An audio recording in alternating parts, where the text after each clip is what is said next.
Ball's a heck of a performance from Dawand Jones, making his first career start at left tackle. Jed Wills was out with an injury, but I'm not sure he's going to get the job back, even if he's healthy. That's how well Dawand played yesterday.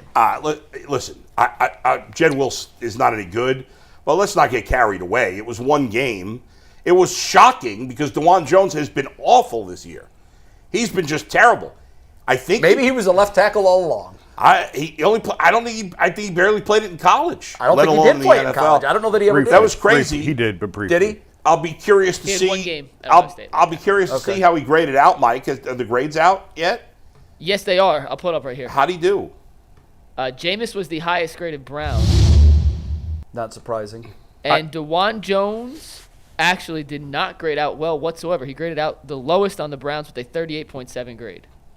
I watched him. I tried to watch him quite a bit. Listen, we don't know the assignments. He looked great. There was one play for sure he got away with a hold where he tackled the guy and laid on him, and they didn't call it. But for the most part, I thought I talked to other guys across the line who thought he played well. The big thing for Dawand, we've talked about it before, is his weight. Yeah. And I finally got a number yesterday that he was up to 415 this year. Wait, was that his peak? Or that's not right. Is that right now? That's not right now. Because I do think he's starting to go the right way. He is. But I said this. You did fat say he was guys 400. know when other fat guys are lying about their weight. Yeah. And there was no way he was 360 or whatever the hell they were calling him. He was up to 415 Wow. in the last few weeks, and give him credit. He's taken the conditioning seriously. I don't know if he's changed his diet at all, but he's trimmed down, I believe, about 40 pounds. So he's back down around 375. And if he can drop another 20, 25, that would really be his sweet spot window to where he could play in. Listen, another big part that we haven't really touched on is the fact Wyatt Teller came back to right guard. So that really solidified the line. When you put Wyatt back in at right guard, Dawand. It's the whole starting line, except for left tackle. for left tackle. But I think also, Sargi, but nobody went out on the O-line during the game. I think every guy that started played every snap, which we haven't seen. So there was some continuity there. I think, real quick, 415 was when, Jason? Is that training camp? Was that some point early in the season when he was getting beat like a turnstile? Yeah. Because we all wondered if it was the knee, if the knee was bothering him, and what came back to me was it was the weight more than the knee. But and listen, what did we talk about last year? Maturity, being a professional. Yep. Well, what is maturity in being a professional?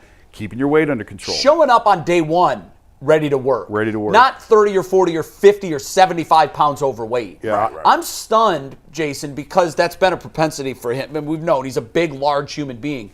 But I'm kind of surprised that it was ever allowed to get that out of hand. I'm telling you, listen, this is why I think it was so important for Kevin Stefanski to buckle down and say, I got some other stuff to be doing. Because now he's not worried about what play I'm calling. Now, think about how impactful this is if the boss comes in and says, you know what, I'm going to spend the entire day right next to you.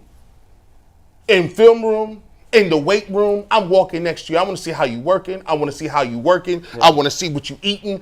And now that spotlight of the coach being in the offensive line room, looking directly at you, is a thing. Because by the way, impactful, but they don't have time to do that. It wasn't. You know who it was? It wasn't Kevin. You know who it was? Who's that? It was Mike Vrabel. See, Vrabel the last couple of weeks has been embedded really with the offensive line more than he had. Yes, and that's fascinating. And you saw it play out Sunday where he spent a lot of time in between series with the offensive line on the offensive line bench, talking to Dawand, spent a couple minutes with Joel. But I was told, what a resource to be able to have that. It's like a second head coach. Even during the week, though, the last couple of weeks, he has really made the offensive. He started with the tight ends, but the last couple of weeks, he's really made the offensive line.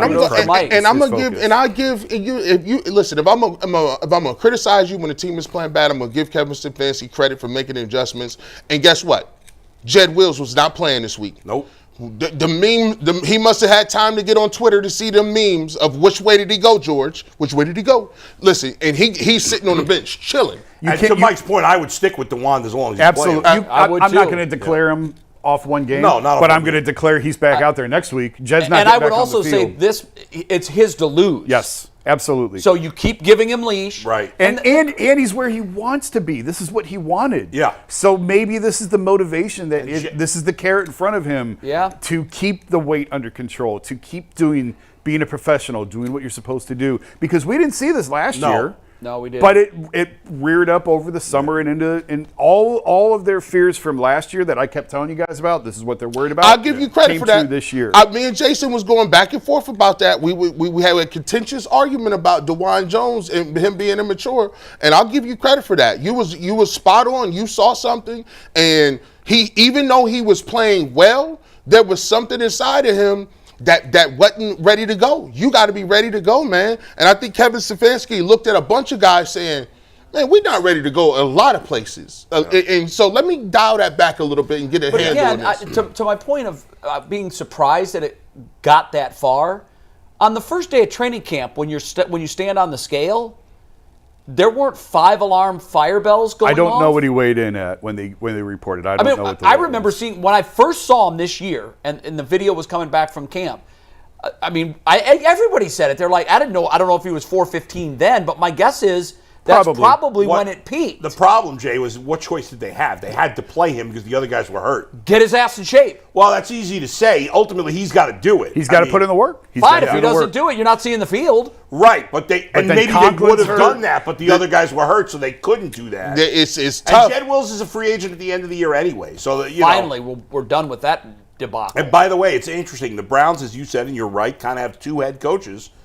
And oddly, Ohio State's got 0 head coaches. I don't know what happened. Big win Saturday. Snuck that in. Big.